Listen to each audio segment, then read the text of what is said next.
दीही उबारी।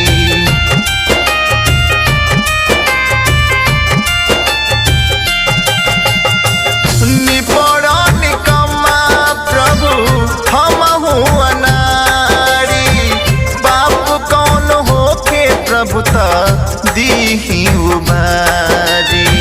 शैतान सब काके पापुल जाता प्रभु यीशु हो। तोड़िया जानी हमानी से नाता प्रभु यीशु हो। तोड़िया जानी हमानी से नाता।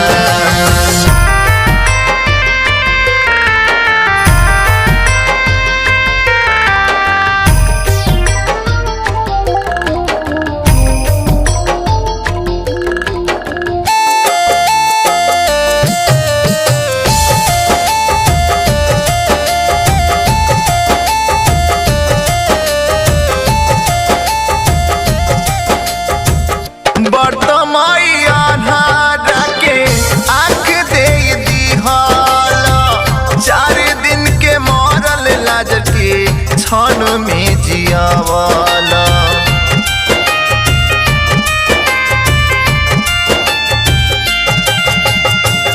बर्तमाई आन्हारा के आँख दे दिहल।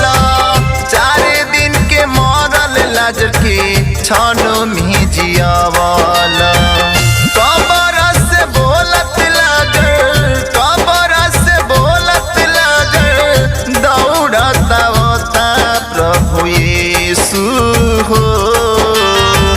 तोड़िया जानी हमानी से नाता प्रभु यीशु हो। तोड़िया जानी हमानी से नाता।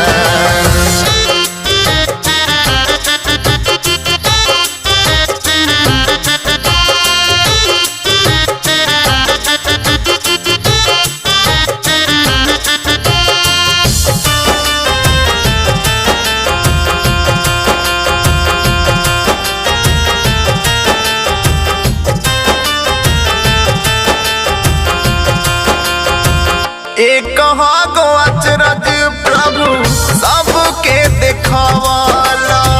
विधवा महतारिया के ठेहुरी से बचावाला।